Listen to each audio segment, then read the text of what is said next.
All right, everyone. Road to Paris. The road is here. It is now the Paris Pod. Gee. Travis Mewhirter, my friend, your friend, everyone's friend. Kyle friend. Yes, sir. Thank you. Yeah, it's good to have you back. Good to have you back in the chair. I've done a wardrobe change. I see that. Yeah. I swapped from my Andy Benish Miles Partain champagne chugging from Ostrava. Got my TKN Yeah. representative because they just won. We just watched them win a rain delay match over China. Big So win. they win pool. LeBron James there rooting on the girls. So cool. Shout out him, by the way. Like hanging out through a 45-minute rain delay? Late game, rain delay, up there just drinking a glass of wine with the fam, having a good time, waving to Taryn and Kristen. And Taryn, they get the camera on Taryn, she's waving up at LeBron. I'm just like, oh, this is the coolest thing also, ever. how adorable is Taryn? This She is just great. wins her match. She sees the bunch. She goes, yes. Just fired up. Yeah, it's impossible not to love those girls. Like, they are, I think, the epitome of just, like, the American darlings you can root for. Yeah. I mean, we might be a little biased. Might be slightly. Don't look at his shirt. Might be a little biased. But I got my TK and you got your USA. I don't know know. where the bias would come from. no bias here. No bias here. No, I agree. I mean, they're smiling. They're having a good time. There was some focus in that Chinese match from them, like some intensity, which was fun to see. But in general, it's just like, you just so good. Ring my bell. Wow, what a day. Let me ring this thing. You know, it's just like how much fun are they having out there? Yeah, and how can you not have fun? We mentioned it on the men's video, but Kyle just wanted, how cool is this venue? Oof. Oh, it is stunning. Every camera shot, whether it's in the daytime or the nighttime, it's just, the stands just keep going. And I'm like, they're walking out from the bench, and I'm like, whoa, this looks different than any other venue we've done this year, or we've watched this year. And there's not an empty seat in the house. The fans are roaring. Mark Sherman on the sand, which is so awesome. Shout out to Mark Sherman, living his best life out there emceeing on the sand. He's got a cool life. He's got a pretty cool Mark's life. got a cool life. He's got a cool life. But with the lights at nighttime, and some matches finishing up, and the lights are sparkling on the Eiffel Tower, and it's like, I don't know if you could ask for anything better. And talked with Kristen, her favorite venue she's ever played at. Sophie Bukovic said the same thing. As we mentioned on the guys' video, sand, the deepest a lot of people have said that they have ever played in, and I think favors the skilled teams. I think that the deeper the sand is, the more skilled you have to be, because you can't rely as much on your physicality, which I think if you're an American fan, that bodes very well for Kristen and Taryn. It bodes very well for Sara Hughes and Kelly Cheng. It might be a little bit of an issue for the more physical teams like a Svenja Mueller and Sinja Tillman, more for Svenja than Sinja, and Patricia Duda, very physical.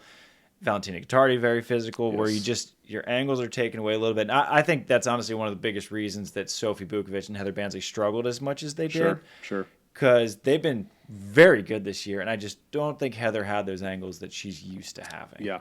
It's hard, and for viewers who aren't watching a lot of volleyball throughout the year, a lot of the sand on many of the stops is medium depth. It favors At most, yeah, right, at most. And so you're seeing way more hitting than you would see on the American tour, actually, just because of how deep the sand is here in Hermosa, Manhattan Beach, and some of our beaches around here. And so, like you said, teams with a bit more skill, maybe a bit better vision, not relying on just going up and absolutely hammering balls. Another Laura Ludwig, her and Luisa, not really having the success we expected them to have, a bit more from the level and the lore of Laura, you know, but just seems like ball's a little bit off the net and Laura's in trouble. The setting not quite there, not the height, not the angles, similar to Heather. Yep. So we are recording this, so everyone knows, on August 1st, after Kristen and Taryn won their third match of pool play. So there's still a day and a half left of pool. Just whenever you're watching this video, just keep that in mind. So I'm going to give you a rundown of where we are at. Anna, Patricia, and Duda, they are 3-0 in pool play. Moving on, Lily and Paula of Spain, 2-1. Valentina Guittardi, Marta Menegatti, they went 1-2. They are moving on into the round of 16, or potentially lucky loser. And Egypt will not be moving on. They went 0 Kristen, Nuss, Taryn, Kloth, winning Pool B. Hardest pool in the world. Maria Fay Artacho, Talika Clancy squeak out in second. They went 2-1. Chen Shu, Xin Yi Sha lose 2 heartbreakers in 3 to Australia, and Nuss and Kloth, they will be likely lucky loser as well, depending on the set and point differential. Sophie Bukovic, Heather Bansley out. Pool C, everyone still has a match to go. Kelly Cheng, Sara Hughes, they will play Sinja Tillman and Svenja Mueller. Also, quick shout out to Bert Kreischer, Por Osos, having us out to simulcast Kelly and Sarah's sweep over Bar Hermanova, Marie Sara Stoklova. That was awesome. Got a podcast with Bert coming out Wednesday. Pool C will come down to a head-to-head to come out of pool between Frances Clements Vieira and Aileen Shamrow and Bar Hermanova and Marie Sara Stoklova.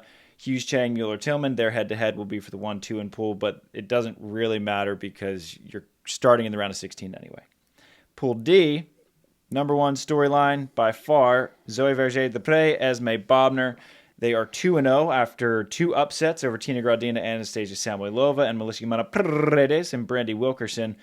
With just one match to go, that's against Paraguay. They're going to win that. They'll go 3-0 and win pool. That means Mel and Brandy and Tina Anastasia, their head-to-head is for the 2-3 spots in Pool D. Did not see that one coming. Nope. 2 pools left. Barbara Carroll, 2-0, no surprise. Katja Stam, Risa Skoon, also 2-0, no surprise. So Pool E, the head-to-head to get out is between Lithuania's Monika Polakine and Ayn Raw Polite and Miki Ishii and Akiko Hasegawa. And Pool F, similar makeup. Nina Brunner, Tanya Huberly, they are 2-0 and are dusting fools out there. Tanya Moreno, Daniela Alvarez, TCU stars, they are 1-1. Lezana Placette and Alexia Richard, they are also 1-1. Laura Ludwig and Louisa Littman are 0-2. So Ludwig and Littman will need a very big win over Spain to break pool. So if Ludwig and Littman win that match, it's then, impending what happens with France and Switzerland, I think Nina and Tanya will handle business no problem. That's going to be a tiebreak for that last spot in pool. So Ludwig and Littman need to win and win big over Spain. So that's where everyone's at the time that we are recording this podcast. Yes. Kyle, I'm going to toss it to you. Biggest storyline thus far of the women's Olympic Games? Yeah, biggest storyline, in my opinion, has to be the Swiss women, more specifically Esmee and Zoe. Just kind of dominating. 2-0, yes. They went 3 with Canada. Canada, the 4th seed in this event, who, in my mind, coming into this, were medal favorites for Mel and Brandy. Where is that, past tense or are? Did I say were there? Dang. I think they still have a good chance to get a medal. Yeah, I think they have a good chance. I just don't. You can't count out Melissa and Brandy. Brandy's still one of the best blockers in the world. Melissa, one of the best defenders, one of the best side-out players I think that we have as well. So they have a great chance, and maybe the loss to Canada, loss to Esmee Zoe is a little bit of a motivator for them to kind of flip the switch a little bit to get back on track. But also Esmee and Zoe taking down Latvia 21-14, 21-15.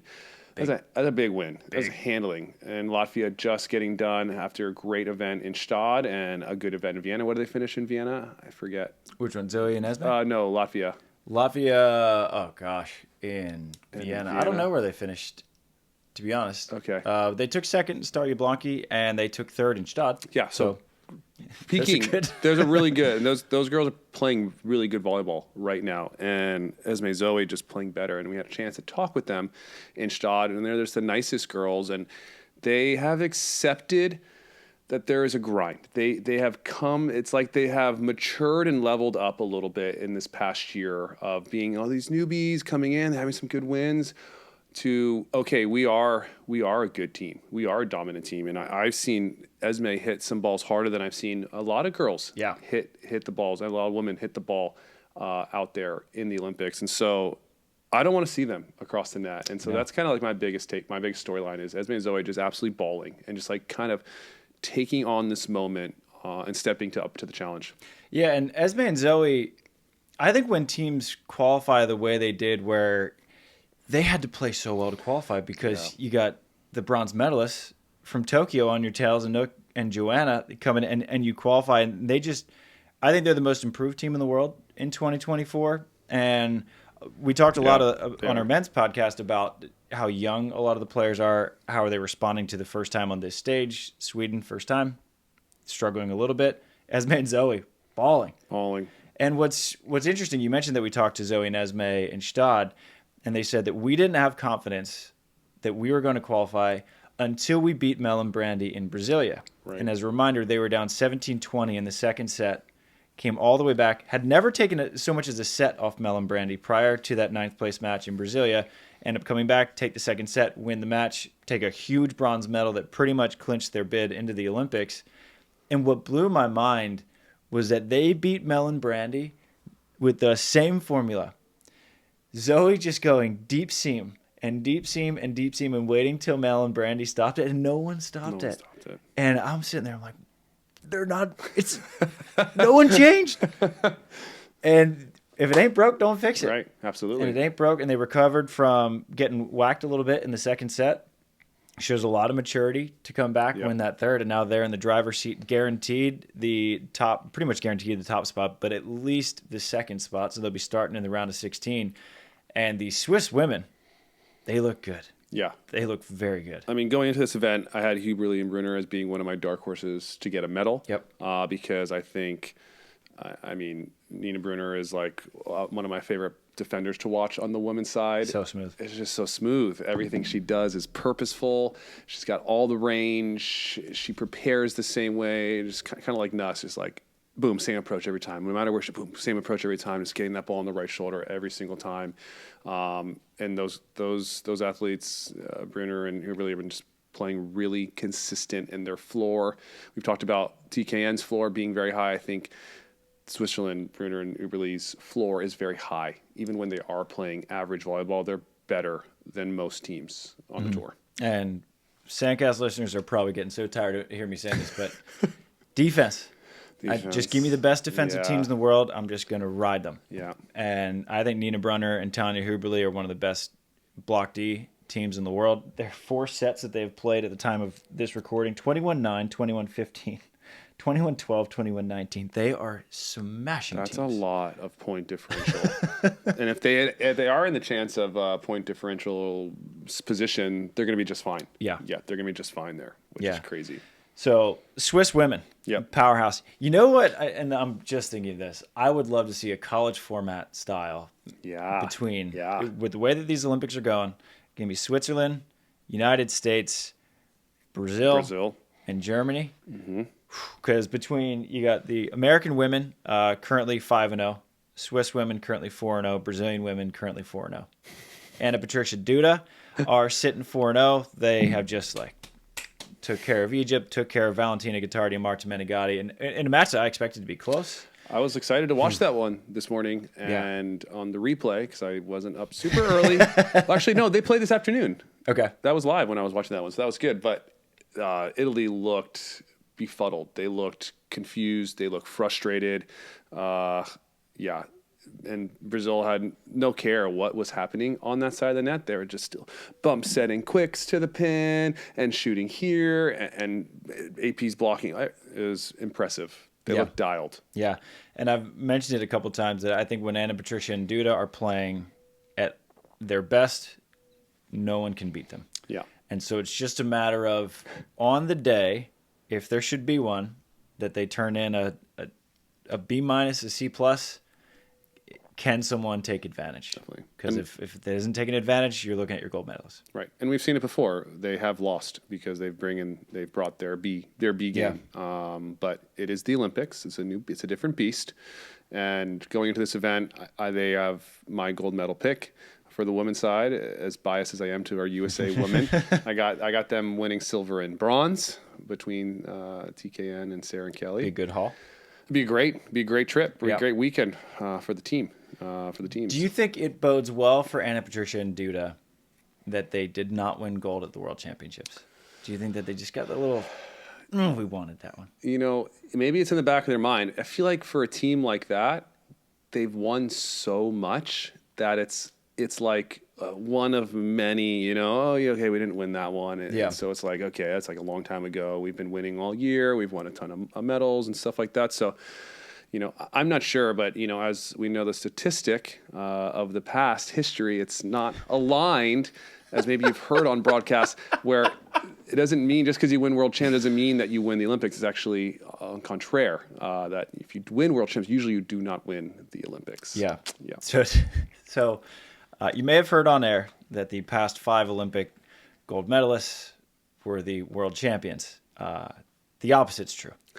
The world champion hasn't won an Olympic gold since 2008, which I think is a really notable storyline. It is. That Kelly Cheng and Sara Hughes are coming in. They're the first American world champ gold medalist since 2009. April Ross, Jen Kessie bringing home that Stavanger sword. Awesome. I've seen it.